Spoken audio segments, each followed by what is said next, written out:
Bonjour les amis, alors peut-être que vous le savez ou pas, mais j'ai une troisième passion dans la vie. Oui, je suis à mes heures perdues DJ. Donc je me suis dit, bah c'est peut-être l'occasion de s'amuser un petit peu, donc pourquoi pas faire un petit quiz journalier. Je fais déjà une vidéo journalière, donc un petit quiz journalier, pourquoi pas. Alors on se replonge en 1988. Ouais, ça commence à remonter. Effectivement, avec les Milli Vanilli. Avec le fameux hit Girls, You Know It's True. Alors, bon, vous le savez, c'était pas eux qui chantaient. Mais ils ont été mis à mal. On a découvert le poteau rose à cause d'un petit détail qui se voyait un petit peu. Alors, quel était ce détail? Un, ils n'étaient pas noirs, et lors d'un concert sous la pluie, leur maquillage est parti, ça se voyait. Deux, ils ne parlaient pratiquement pas anglais, aucun des deux, et lors d'interviews ça s'est vu. Trois, l'un des deux était une fille, et ça s'est su parce qu'ils demandaient toujours deux loges différentes. Alors j'attends vos réponses les amis, et on se retrouve demain pour la suite.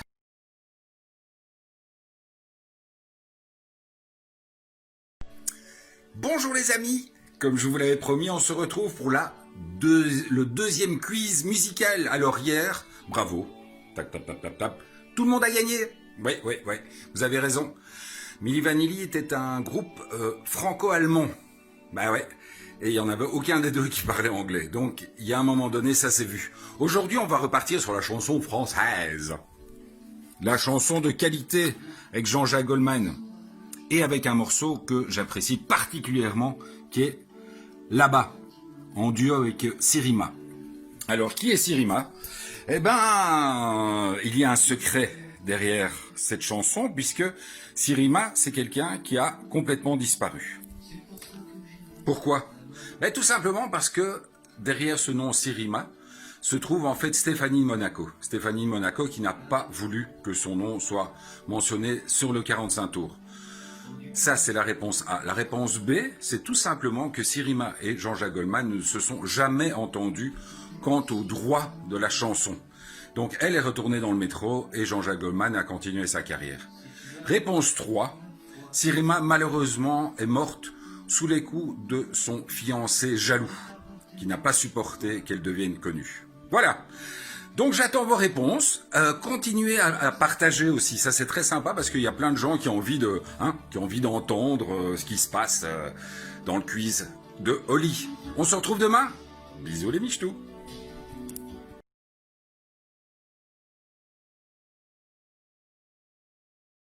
Bonjour les amis, DJ Old Oli. Vous m'avez gâté hier, c'était hallucinant. Plein de commentaires, uniquement des bonnes réponses, et malheureusement, j'aurais préféré qu'elle soit fausse, celle-là. Mais effectivement, le fiancé l'avait égorgé quelques années après, par jalousie. Alors aujourd'hui, on va partir sur un registre un peu plus léger, parce qu'on va pas partir dans des trucs horribles comme ça tous les jours. On part en 1985. Vous l'entendez? Les Rita Mitsuko, Marcia Baella. On sait tous déhanché sur cette fabuleuse musique super entraînante. Alors, quel est ce secret qui lui a permis de rentrer plus facilement dans le showbiz? Alors, tout simplement, Rita Mitsuko, ce n'était pas son vrai nom. En fait, c'était Riton Moustaki. C'était la fille de Georges Moustaki. Réponse A. Réponse B, c'était l'ancienne chef-feu de cuisine de Serge Gainsbourg.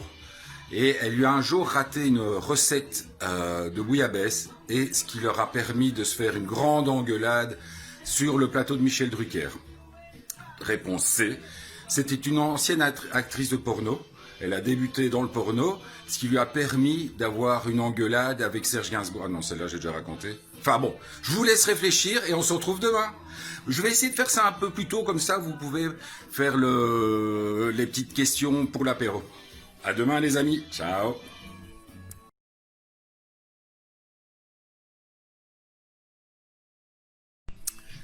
Bonjour les amis, on se retrouve pour la 4e fois. De nouveau un carton plein hier, hein, les gars. Vous êtes beaucoup trop forts. Il va falloir vraiment que je commence à chercher un petit peu dans les histoires un peu plus croustillantes. Alors aujourd'hui, vous l'entendez, hein? Impossible, encore un carton plein. 1979.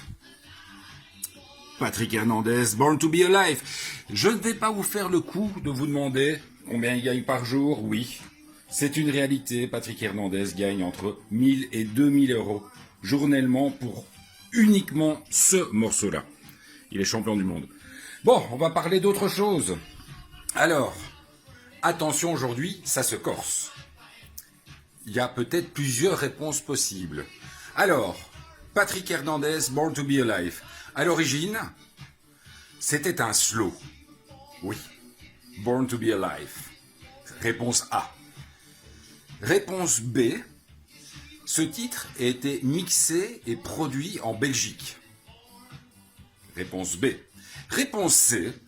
Patrick Hernandez a chuté la veille du tournage de son premier clip, enfin Scopitone, à l'époque, et donc il s'est présenté avec une canne qu'il a toujours gardée tout au long de sa carrière, puisqu'il a toujours considéré que ça lui avait porté chance. Voilà. Alors les gars, j'ai déjà des trucs pour demain, je peux déjà vous annoncer quelque chose d'un peu plus compliqué. Il y a de nouveau un piège. Et continuez à me suivre, ça me fait super plaisir, je passe toute la journée à me dire « Qu'est-ce que je vais encore raconter comme connerie, moi ?» À demain, ciao les amis.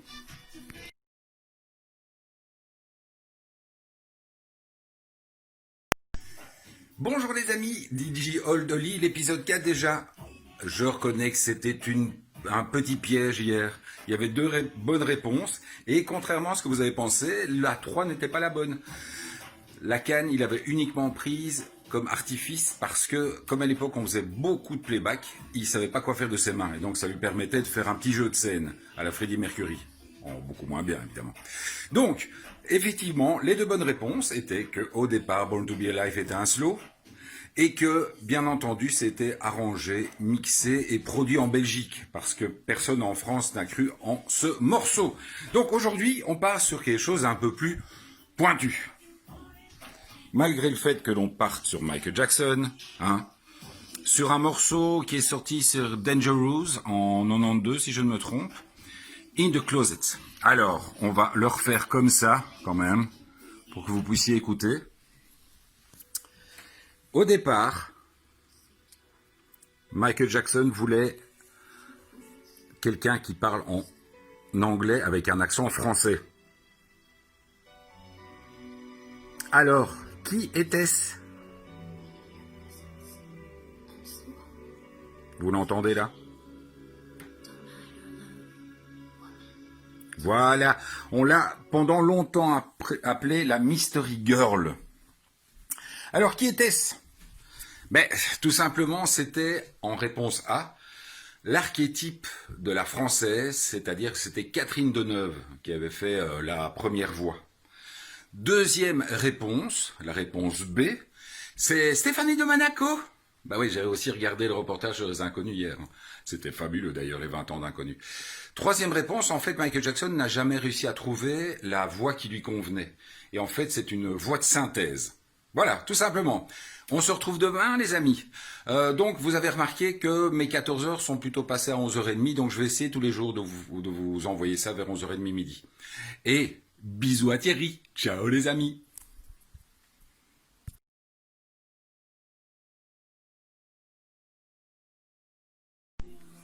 Bonjour les amis, on se retrouve, comme tous les jours, avec toujours autant de plaisir. Vous me régalez avec vos réponses. Hier, une fois de plus, tout le monde a gagné. C'était effectivement Stéphanie Monaco, qui en collaboration avec son ami Michael Jackson, avait fait l'intro en franglais de son morceau. Aujourd'hui, on va faire le sens contraire. On va faire France, États-Unis. Donc, vous l'entendez, hein, 1995... Ophélie Winter. Eh ouais. Ça ne rajeunit pas. Je dois avouer que j'ai regardé sur d'autres années. J'étais persuadé que c'était quand même un petit peu plus contemporain, mais non. C'était en 95. Il y a très très longtemps. Alors, Ophélie Winter, elle a eu un petit ami américain vachement connu. Alors, première chose, réponse A, c'était Prince. Réponse B, c'était Lionel Richie. Réponse C, c'était Coolio, qui était également très très connu à l'époque. Hein. Il est peut-être un peu moins connu maintenant, mais il était très connu à l'époque. Alors, j'attends vos réponses. Donc, ne vous inquiétez pas. Certains m'ont dit, c'est quoi cette coiffure de merde? Ben oui, je fais ce que je peux. J'ai la chance d'avoir des cheveux, mais ils sont un peu rebelles. On se retrouve demain, les amis. Ciao.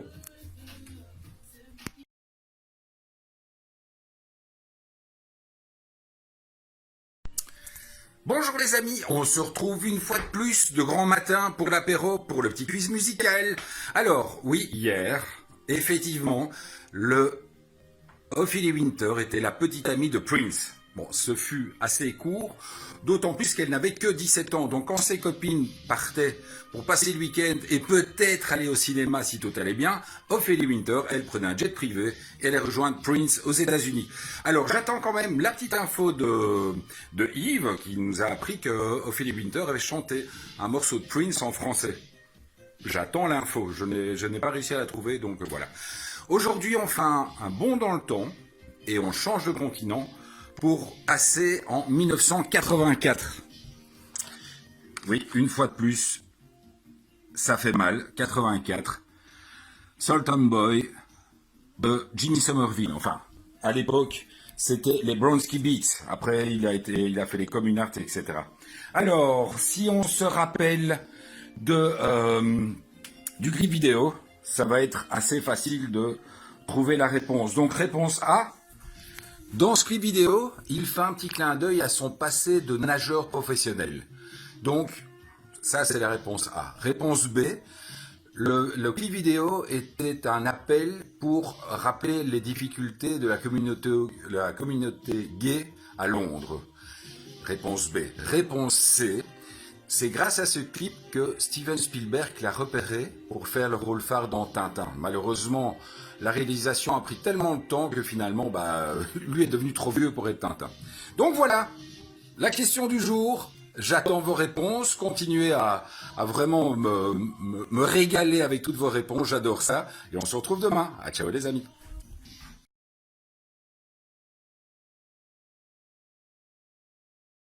Bonjour les amis, c'est l'heure de se retrouver pour le quiz de l'apéro. On est samedi. Petite chemise du samedi. Ouhou. Donc, voilà. Donc, réponse d'hier. Malheureusement, oui, c'était un clip que Jimmy Somerville avait fait pour dénoncer l'homophobie ambiante dans l'Angleterre des années 80. Donc, bon. Il n'a jamais fait de natation, malheureusement. Pourtant, il avait un corps fait pour la natation, mais bon. Alors aujourd'hui, raccord, les amis, raccord. On est samedi. Musique de samedi. Wouhou. 1977. Hop. Les Bee Gees. C'est pas beau, ça. 1977, les Bee Gees, Staying Alive. Alors, évidemment, comme à chaque fois, un petit secret derrière cette chanson. Alors, Staying Alive est en fait la chanson qui est préconisée pour les massages cardiaques, pour que les infirmiers puissent avoir le bon rythme. Deuxième réponse, réponse B, c'est une chanson qui traite de la vie de Jésus par rapport à sa vie, tout simplement.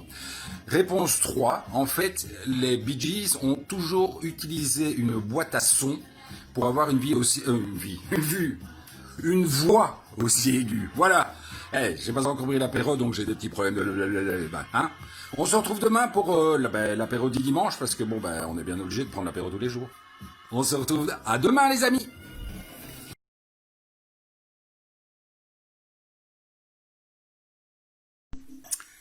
Bonjour les amis.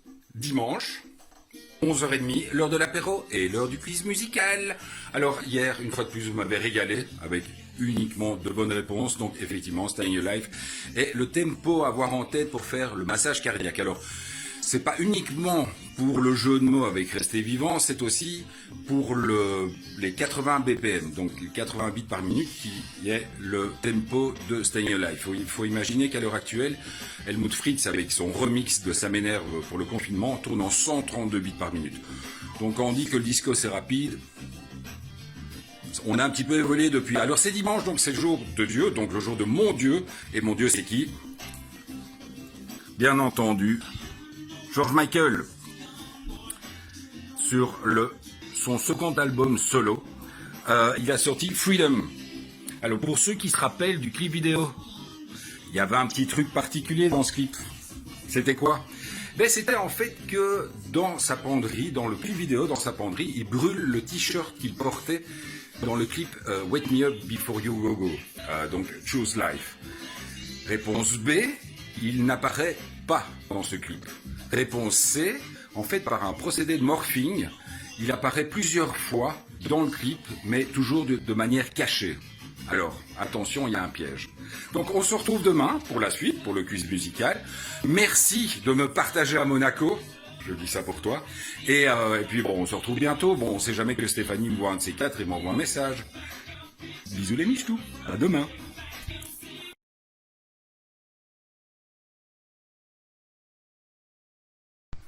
Bonjour les amis. Oui, je sais, je suis en retard. Mais bon, que voulez-vous? Alors, je suis triste parce que hier je vous avais fait un gros piège, vous n'êtes pas tombé dedans. Mais il y avait quand même un vrai parallèle, parce que dans le clip de Freedom, il y a un moment donné où il brûle la veste qu'il utilisait dans Fate.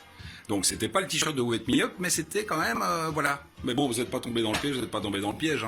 Donc effectivement, c'était la réponse B. George Michael, en procès avec sa maison de disques, n'apparaissait pas dans ce clip, ni dans les autres d'ailleurs, ni pratiquement... Il n'apparaissait pas non plus sur la pochette du disque, donc c'était vraiment pour les embêter. Par contre, ça leur a coûté une blinde, puisqu'il y avait quand même les 4 top modèles les plus chers de l'époque dans 2 de ces clips. Alors, aujourd'hui, on fait un bond dans le temps, vous entendez? 1979, Village People in the Navy, et évidemment, une petite histoire derrière ce clip. Alors, dans le clip vidéo, la Navy était extrêmement fâchée, réponse A, parce qu'ils avaient utilisé des uniformes de la marine pour danser dans le clip. Donc la marine n'aimait pas trop l'idée que l'uniforme soit utilisé pour un groupe comme les Village People. Réponse B, là c'est l'opinion américaine qui était très fâchée parce que la Navy a dépensé de l'argent du contribuable pour faire appareiller des bateaux et des avions pour le clip vidéo. Réponse C, la Navy n'était pas très heureuse parce que du coup, la phrase « in the Navy » est devenue une phrase utilisée dans le milieu homosexuel. Je vous laisse deviner pourquoi. Donc ça, c'est la réponse P. C. Réponse P. Réponse C. Bon, on se retrouve demain, les amis. Continuez à être là. Moi, ça fait plaisir. Puis moi, je continue à gratter la tête pour trouver de nouvelles questions. À demain.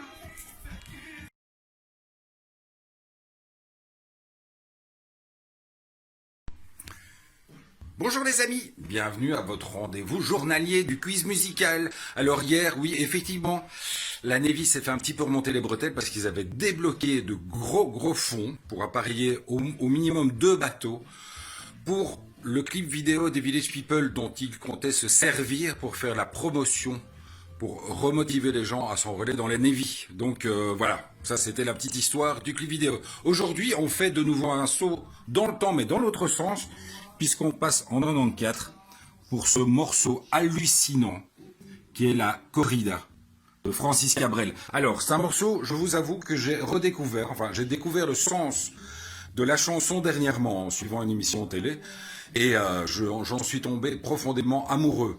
Alors, il y a évidemment le petit secret qui va toujours avec. Il y a une partie qui est chantée en espagnol. Par qui est chanté ce petit refrain en espagnol? Eh bien, ça a été chanté par tout simplement le chanteur des Gypsy Kings. Bah ouais, c'était assez osé de sa part d'ailleurs. Réponse B, c'était chanté par Manuelo Dos Balos, qui était un des plus grands toreros espagnols, ce qui était également extrêmement osé. Troisièmement, c'était chanté par Jean-Jacques Minous, qui est en fait le président de l'association de la défense des animaux en Espagne. Voilà, les 3 réponses, je vous laisse choisir et on se retrouve demain. Ciao les amis.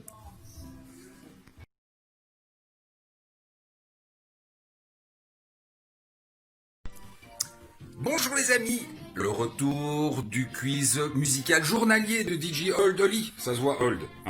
Alors, Effectivement, hier, c'était le chanteur des Gypsy Kings qui faisait le refrain en espagnol sur le fabuleux morceau de Francisco Cabrel, La Corrida. Alors, merci également à Philippe de nous avoir éclairé par rapport à son interprétation de cette chanson. C'est toujours intéressant de pouvoir un petit peu voir d'autres points de vue. Alors, voir d'autres points de vue sur la même phrase, c'est quand même très très fort. Alors aujourd'hui, on passe en Belgique une fois. 1979, Lio, Banana Split. Alors, c'est évident qu'à l'époque, c'était un morceau un peu tendancieux. Alors, il y a évidemment une histoire derrière ce morceau, donc réponse A, c'est grâce à cette chanson que l'on a inventé le dessert Banana Split, donc la banane et les deux boules. Réponse B, en fait, contrairement à ce que pouvaient penser les producteurs, cette chanson est rapidement devenue une chanson enfantine que tous les enfants chantaient dans les cours de récréation sans bien comprendre l'idée. Réponse 3, en fait, Banana Split est la traduction littérale de Yeti en tibétain. Donc, un Yeti en tibétain, c'est Banana Split. Voilà. On se retrouve demain pour la suite de ce quiz et continuez à me régaler avec vos commentaires, j'adore ça. Dos balos. Allez, ciao, à demain.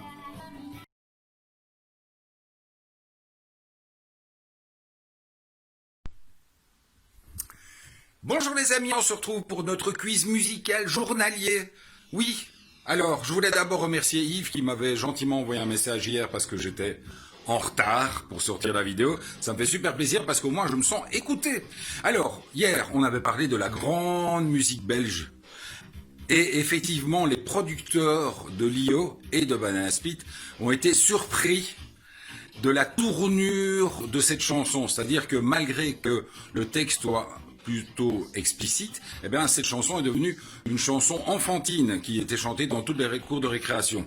Pour les gens de mon âge, je lis pour un autre commentaire que j'ai reçu hier. Alors, aujourd'hui, on repart aux États-Unis avec Michael Jackson en 97-98 sur la tournée de Bad. Alors, sur Smooth Criminal, il effectuait un pas de danse tout à fait hallucinant, qui était une prise d'angle incroyable, qui aurait filé une érection à Isaac Newton.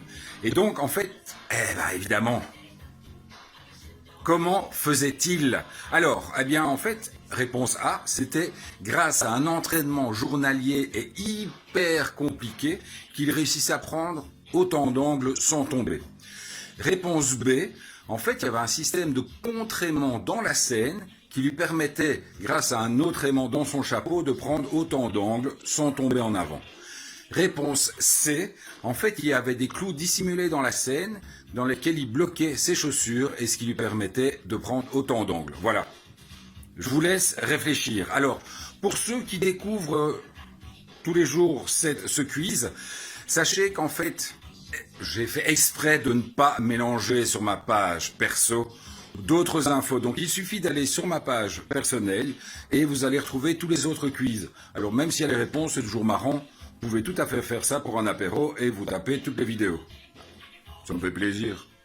S'il vous plaît, s'il vous plaît. Allez, à demain les amis. Ciao.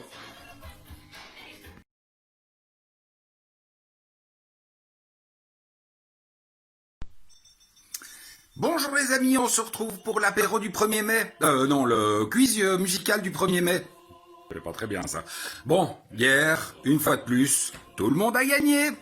Oui, Michael Jackson et ses danseurs utilisaient des talons fendus et des clous sur la scène pour présenter cette figure acrobatique lors de Smooth Criminal. Je le dis super bien, Smooth Criminal. Hein. Bon, alors aujourd'hui, cette playlist est principalement pour toi, Maggie. Voilà, c'est pas beau ça? Nous sommes en 1934.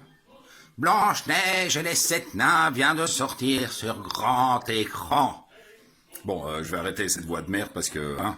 Alors, évidemment, il y a un petit truc sur Blanche-Neige et les 7 nains. Bon, effectivement, ce n'est pas 1934, ce n'est pas le premier long métrage de Disney, ça serait trop facile.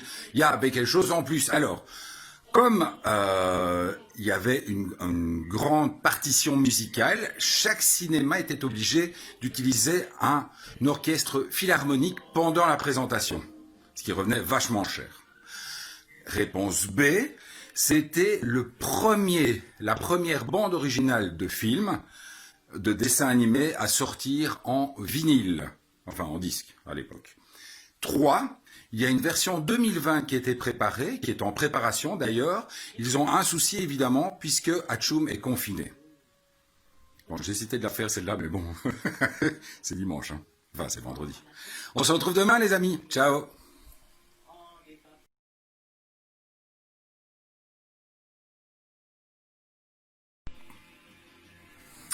Bonjour les amis, on se retrouve pour le quiz musical. J'allais dire du dimanche, mais nous ne sommes toujours que samedi. Hein. Donc, hier, effectivement, Walt Disney avait pris le pari osé de sortir la bande originale de Blanche-Neige et les 7 nains en disque. C'était une action sans précédent.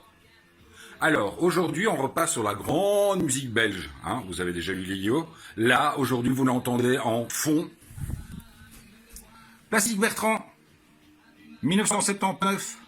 1979, 1978, c'est encore plus vieux.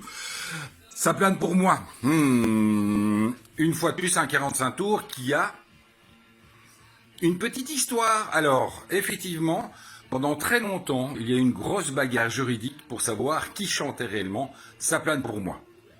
Alors, qui chantait Ça plane pour moi? Lou et les Hollywood Bananas, Mariti et Gilbert Balatom ou Plastique Bertrand? Pas évident. Mais maintenant, c'est officiel. On le sait. Donc, ne trichez pas, n'allez pas sur Wikipédia, sinon c'est trop facile. Et puis demain, on se retrouve pour la suite. Bisous les michetous.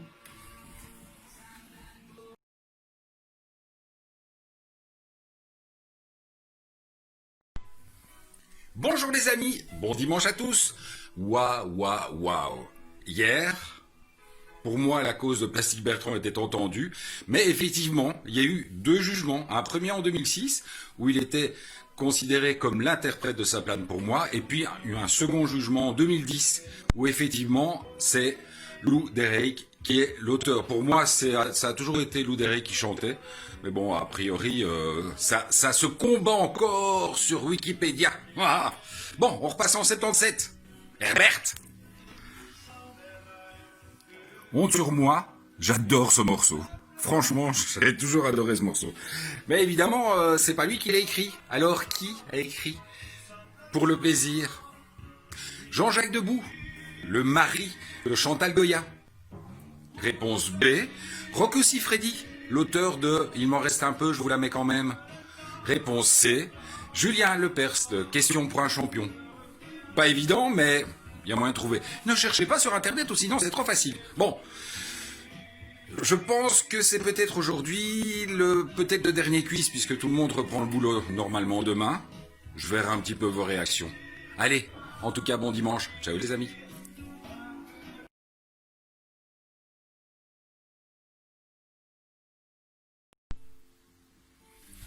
Bonjour les amis, oui, vous me manquiez de trop.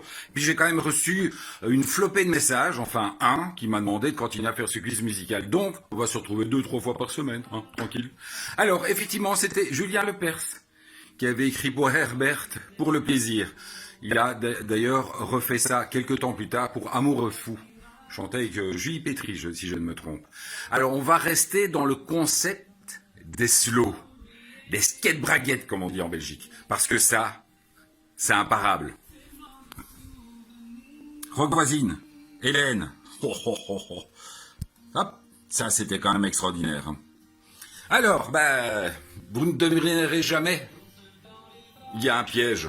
Donc, en fait, ce morceau était écrit par Rock voisine quand il était assez jeune, quand il était joueur de football américain. C'était pour dénoncer en fait la mauvaise haleine de tous ses coéquipiers. Donc au départ, c'était pas Hélène, c'était Haleine. Mais bon, voilà. Réponse B, il a écrit cette chanson, il a griffonné cette chanson sur un morceau de papier pour un de ses copains qui voulait reconquérir sa copine qui s'appelait Hélène. Réponse 3, c'était lui qui envoyait ce message, mais non pas pour une petite amie, c'était juste une amie qui était partie à l'étranger et il lui a écrit cette chanson extraordinaire. Donc voilà, A, B ou C. Donc on se retrouve quand j'ai le temps. Mais j'ai toujours envie, mais j'ai pas toujours le temps, je vous promets. Bisous les michetous.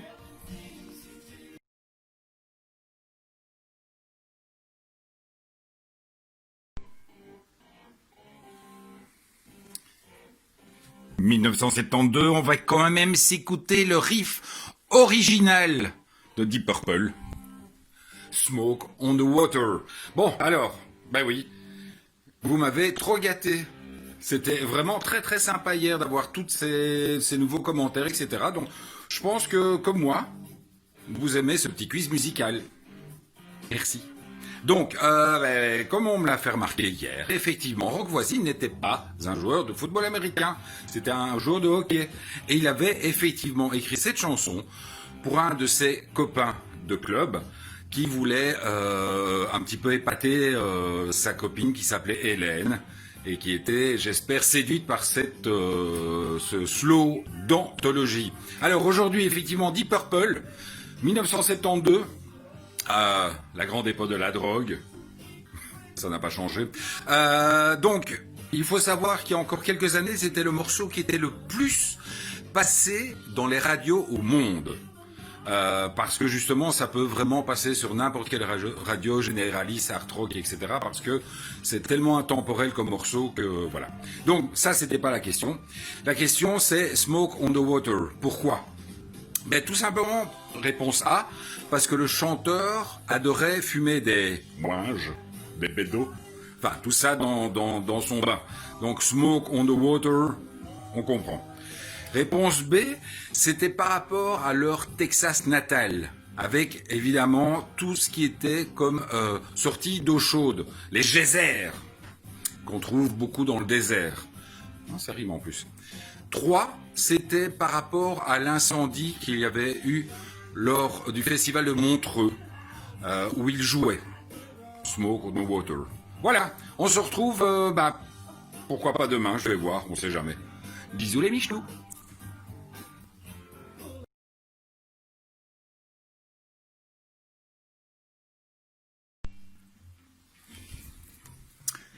Bonjour les amis, le retour du quiz. Oui, je ne m'arrête plus. J'aime ça. Bon, donc effectivement hier, Deep Purple, la bonne réponse était bien entendu que Smoke on the Water avait été écrit après l'incendie du casino de Montreux lors du festival du même nom, où, vu la chaleur dégagée par l'incendie, le lac Léman fumait. Voilà, l'explication, toute simple. Enfin, en tout cas, c'est toujours l'explication que l'on m'est donnée. Hein. Bon. Là, on passe sur du vrai scandaleux. 1969, Serge Gainsbourg. Je vous montre un truc de 69. Hein. Ben moi. Oui, ça a plutôt bien vieilli quand même, non? Alors, évidemment, première version de Je t'aime, moi non plus, a été chantée avec quelqu'un d'autre. Alors, réponse A, Brigitte Bardot, qui après s'est occupée des animaux et a arrêté. Réponse B, Catherine Deneuve. C'était un premier test. Après, ils ont fait Dieu est un fumeur de Havane. Réponse C, Brigitte Lahaie, qui après a fait la dernière décharge de Monsieur le maire, etc. Voilà. Donc, je vous laisse réfléchir. Et puis, on se retrouve très certainement demain. À ciao les amis.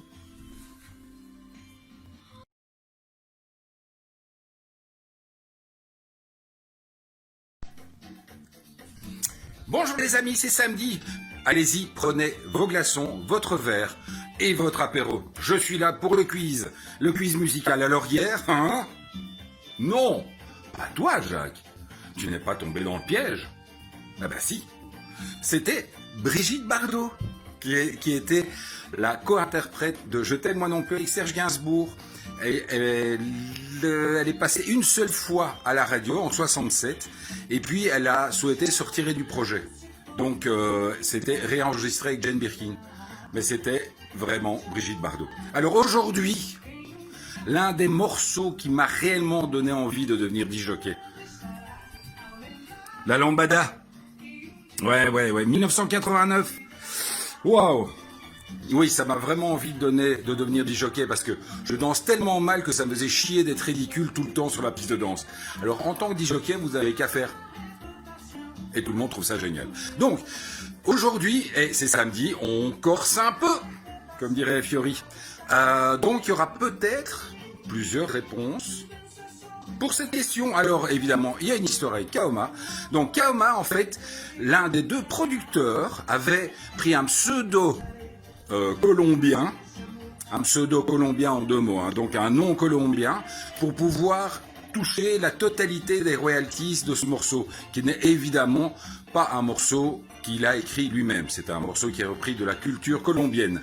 Réponse B, c'est le patron d'Orangina, souhaitant faire une campagne publicitaire et profitant du fait que ce morceau était passé tous les jours avant le journal de 13h, avait trouvé que l'idée était très bonne de placer le truc et clairement Orangina est très présent dans le clip.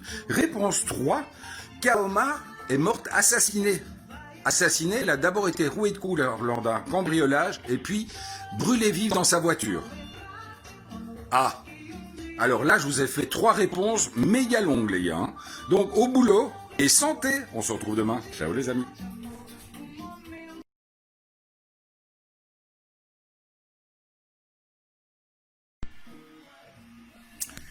Bonjour les amis, déjà dimanche, non c'est pas vrai, et les gars vous avez vu la coupe, ça c'est une coupe de fête des mères. Bon, alors, bravo à un de vous.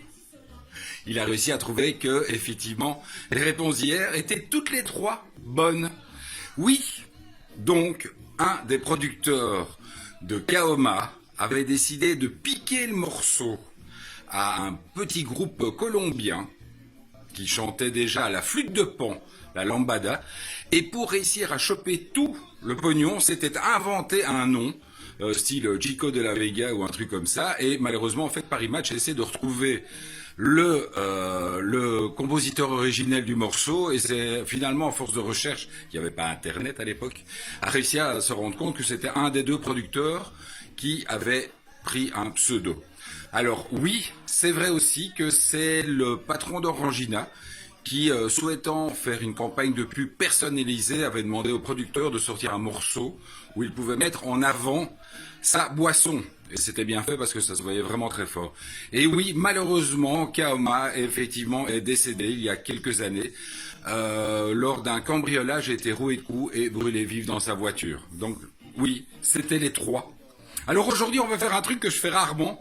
Je ne suis pas un grand fan de rap, mais j'ai toujours eu un petit coup de cœur pour MC Solar. Alors, 1990, oui, il y avait déjà décédé. C'était Bougeola. Bah ouais. Alors, bah évidemment, une petite question sur Bougeola. Ça serait quand même ballot. Et sur MC Solar. Alors, Bougeola, en fait, est une version réinterprétée de Marche à l'ombre. Rappelez-vous des paroles. Donc, c'était un petit peu la même idée. Marche à l'ombre, Bougeola. Réponse B. MC Solar est devenu connu grâce à un documentaire et un live qu'il a fait dans Ciel Montmardi de Christophe de Chavannes en 1991. Et c'est, en fait, MC Solar est rentré avec disons une grande porte d'entrée dans le showbiz, puisqu'en fait, c'est un des neveux de MC Hammer. Voilà. Alors, on se retrouve, alors je ne sais pas encore quand, je vais voir un petit peu, je vais peut-être, à la limite, envoyez-moi vos commentaires, dites-moi ce que vous avez envie, si vous voulez que je fasse un quiz de pré-apéro du soir, puisque lundi, tout le monde va plus ou moins recommencer à retravailler. Donc, j'attends de vos nouvelles, et donc, bonne fête à toutes les mamans. Bisous, bisous.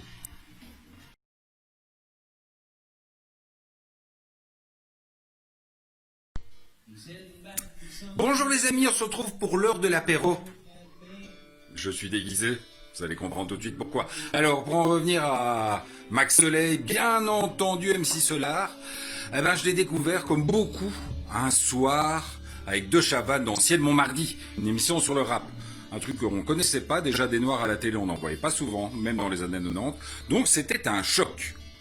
Et Ciel Montmardi a toujours été un choc. Alors, pourquoi ce déguisement ? On va parler country aujourd'hui. Country, hey, comme aux States. Alors, les gars, là, je vais certainement vous parler d'un gars que personne ne connaît. Et pourtant, c'est une super grande star aux États-Unis. C'est Garth Brooks. qui fait des trucs de country tout à fait extraordinaires. Alors, je vais pas vous poser une question sur lui parce que personne ne le connaît, donc ça sera un peu con. Par contre, on va parler de ça. A-D-D. Vous le voyez là? C'était quoi ça? Il y avait ça sur les CD à une époque, dans les années 80. Alors, qu'est-ce que ça voulait dire? Vous aviez AAD, ADD ou DDD. C'était tout simplement, réponse A, une question de qualité de musique. C'est-à-dire qu'en fait, quand c'était un très mauvais chanteur, c'était AAD. Quand c'était un chanteur moyen, c'était ADD. Et quand c'était un très bon chanteur, c'était DDD. Alors, réponse B, c'était une question d'enregistrement. Oui, comme ça. Réponse C, c'était une question de prix. Oui, il y avait, ça vous disait, c'était cher, cher, cher. Sauf que c'était en anglais, donc ça, c'était pas CCC, c'était DDD. Voilà, on se retrouve pour l'apéro de 18h demain ou vendredi, ou on verra. Allez, ciao les amis.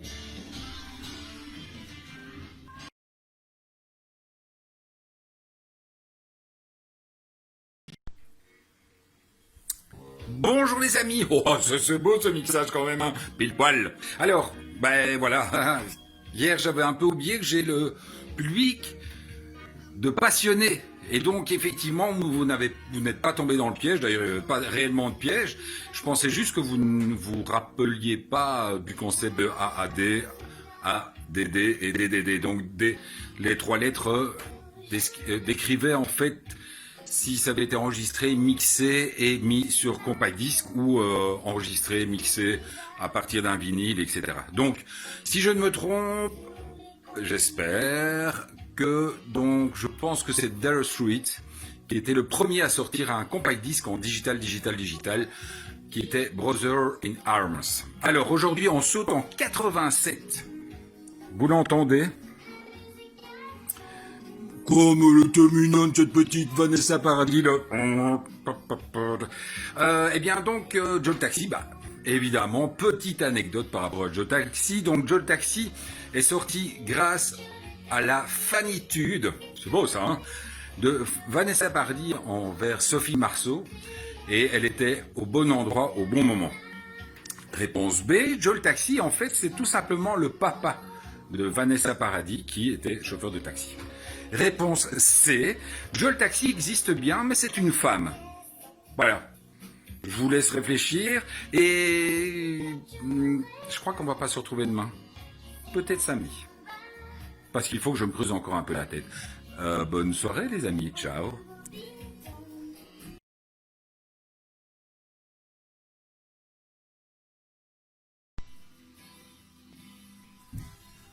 Bonjour les amis, je suis en retard, je sais, il est presque midi, j'espère que vous avez réussi à attendre pour l'apéro.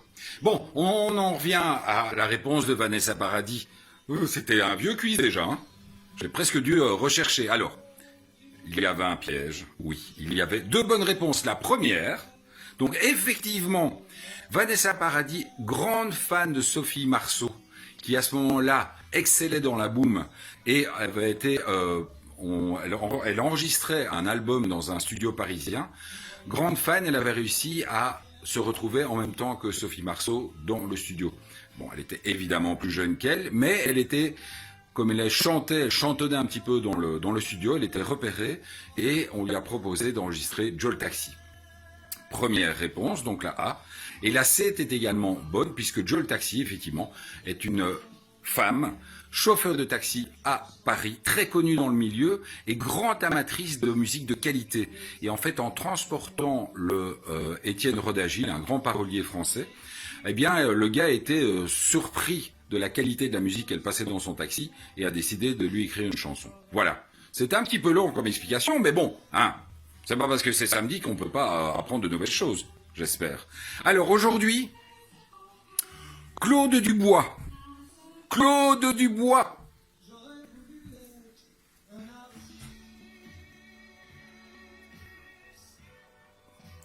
Voilà. Oui, eh bien ça, clairement, si vous avez un jour envie de vous faire un petit quiz avec les potes, essayez de demander qui chante la version originelle du blues du businessman. C'est Claude Dubois. Ouais, et après, il a complètement disparu. Alors, pourquoi a-t-il disparu? 1. A. En fait, il est mort avant la sortie de la comédie musicale. B. Il a été évincé de la comédie musicale à cause de ses problèmes d'alcool et de drogue. C. En fait, il n'a pas cru en cette comédie musicale. Il a fait un premier enregistrement et puis il s'est retiré parce que il a vraiment considéré qu'une comédie musicale en français, ça n'avait aucun intérêt. Voilà. On se retrouve. Bah oui, je vais vous faire un quiz demain parce que c'est dimanche et que ça serait bête de rater l'apéro. Hein. Allez, à bientôt les amis. Ciao.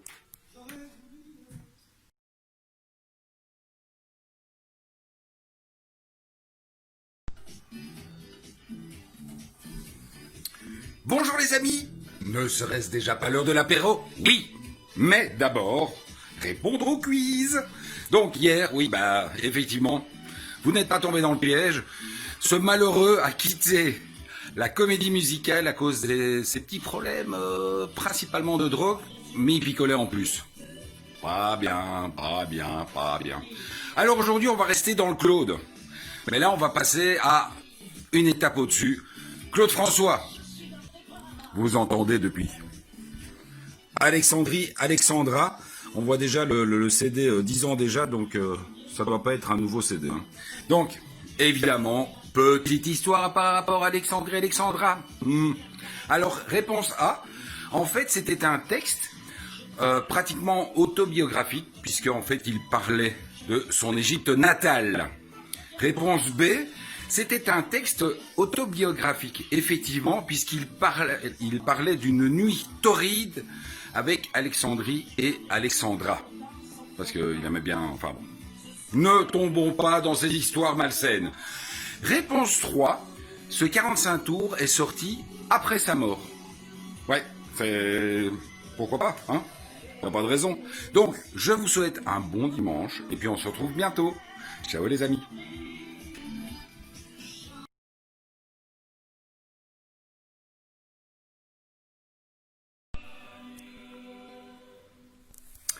Bonjour les amis, 18h, l'heure de l'apéro. De veille de jour férié, normal, évidemment. Alors, eh bien une fois de plus, bravo Yves, qui avait réussi effectivement à ne pas tomber dans le piège puisqu'il y avait deux bonnes réponses.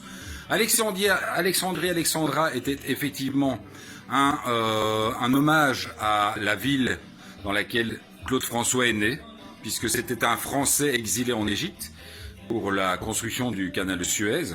Enfin, ses parents étaient là pour ça et il a dû quitter l'Égypte assez rapidement au moment du renversement du régime égyptien. Et réponse C, effectivement, puisque ce morceau est sorti quelques jours après sa mort. C'était une décision de la maison de disques qui avait prévu déjà une date de sortie du 45 tours, puis finalement, bah, il est décédé entre-temps, mais ils ont gardé la date. Alors aujourd'hui, on est sur quoi? Eh oui, les bronzés font du ski. Simon et les Modanais. Alors, évidemment, une petite histoire derrière cette chanson. Simon et les Modanais peuvent remercier l'équipe du Splendide, puisque grâce à leur film Les bronzés font du ski, leur morceau est devenu hyper connu. Réponse B, en fait, absolument pas. Parce qu'ils ne chantent absolument pas Étoile des neiges, mais Quand te reverrai-je dans Les bronzés font du ski. Réponse C, c'était en fait un morceau qui était écrit par l'équipe du Splendide et qui était revendu à Simon et les Modanais pour faire en fait profiter du succès du film. Voilà. Alors, écoutez, moi je vous propose qu'on se retrouve demain pour l'apéro parce que demain, c'est congé. Allez, à demain. Ciao les amis.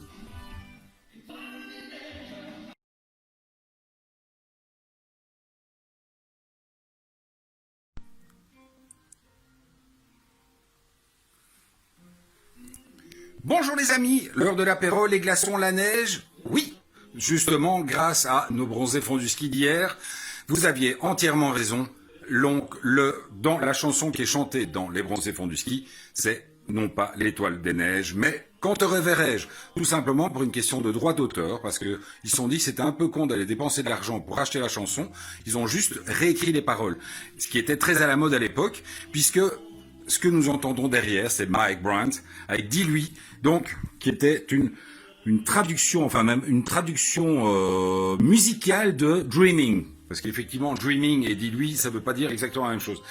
C'était quelque chose qui se faisait souvent. On reprenait un standard américain ou anglais et on traduisait en français.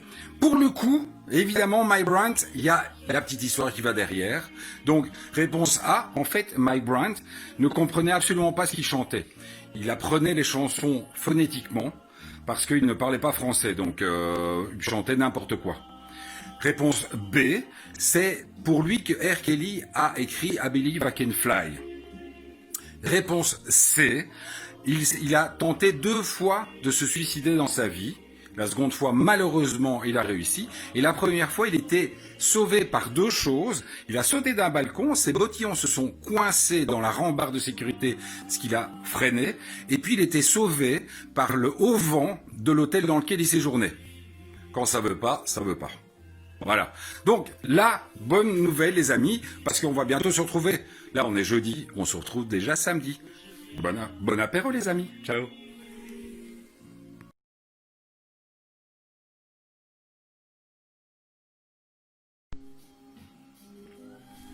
Sortez les bédos, on va attaquer du Bob Marley aujourd'hui. 1 heure en retard, bah ouais, hey, la Jamaïque. Cool. Non, j'ai eu énormément de mal à trouver le morceau parce qu'en fait, il est bloqué sur la plupart des sites de streaming. Alors donc, revenons-en d'abord à Mike Brandt qui effectivement nous avait posé un petit piège. Non, pas lui, mais moi. Donc oui, effectivement, il chantait en français et il ne comprenait absolument rien parce qu'il ne parlait qu'hébreu, donc en fait, il chantait en phonétique. Après, il s'est amélioré, mais bon. Et réponse C également, puisque donc il a tenté 2 fois de mettre fin à ses jours, 2 fois en sautant d'un balcon, sauf que la première fois, ces petits bottillons très en vogue à l'époque se sont coincés dans le pare-fou du balcon et donc ça a ralenti sa chute et puis il est tombé sur le paravent de l'hôtel, ce qui l'a amorti. Bon, il s'est quand même pété le bassin et une jambe si je ne me trompe. Enfin bon, il en est sorti vivant la première fois en tout cas. Aujourd'hui donc Bob Marley, No Woman No Cry. Évidemment, une petite histoire derrière tout ça. Alors, pour ceux qui le savent, évidemment, ça vous semble évident, mais donc, oui. Alors, réponse A, cette chanson n'est pas créditée à Bob Marley. Elle est créditée à quelqu'un d'autre. Pourquoi? Donc, réponse A, tout simplement parce que c'est un plagiat. Et donc, il a été obligé de créditer cette chanson à son véritable auteur. Réponse B, absolument pas. C'est Bob Marley qui a décidé de le créditer à quelqu'un d'autre, un ami qui était dans le besoin, pour lui permettre d'avoir une rentrée financière continue. Réponse C, en fait, Bob Marley détestait cette chanson, qui était en plus un gros succès, et donc à un moment donné, il a vraiment voulu la sortir de sa discographie, et il a crédité un autre nom. Ce qui, effectivement, amène des problèmes quand vous le cherchez sur un site de streaming parce que c'est super compliqué à trouver. Donc voilà, on se retrouve demain, les amis. Bon appétit, bon apéro, bon tout ce que vous voulez. Et bon bédo. Allez, à demain. Ciao.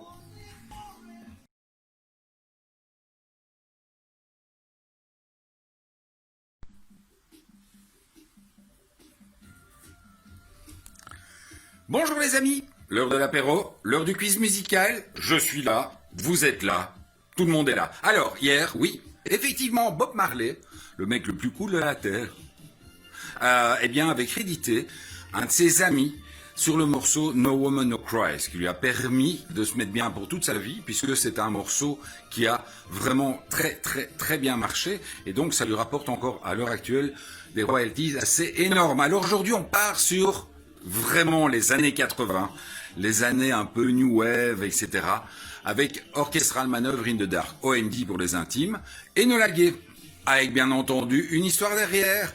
Donc, Enola Gay,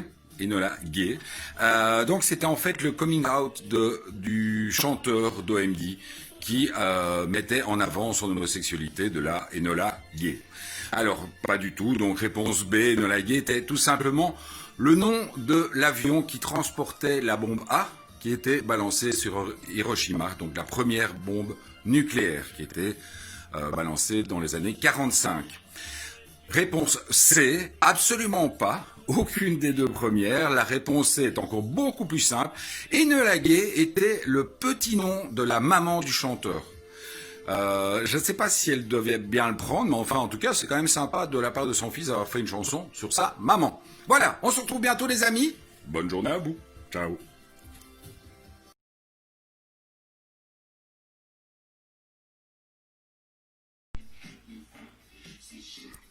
Mais oui, nous sommes déjà mercredi. Et le mercredi, c'est le quiz. Je vais arrêter de faire hi comme ça parce que sinon vous allez vraiment vous inquiéter. Alors oui, la réponse OMD. Enola Gay, oui, c'était le nom du B-52 qui a largué la bombe la bombe atomique sur Hiroshima. Donc voilà, c'était ça la bonne réponse. Alors aujourd'hui, on est sur le freak. On est fin des années 70, la grande période disco.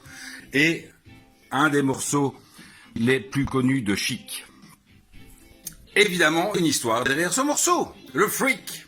Alors, évidemment, la version originelle s'appelait Fuck Off, et pas le freak. Ça, c'est la réponse A. La réponse B, c'était simplement que aux États-Unis, fin des années 70, le freak, c'était chic, tout simplement. Réponse C, oui, le freak, c'est chic, mais ça n'a rien à voir avec le fric. C'est le freak, F-R-E-A-K. Donc c'était le freak, la danse, c'était classe. Voilà, A, B ou C, on se retrouve samedi pour le quiz suivant. Ciao les amis.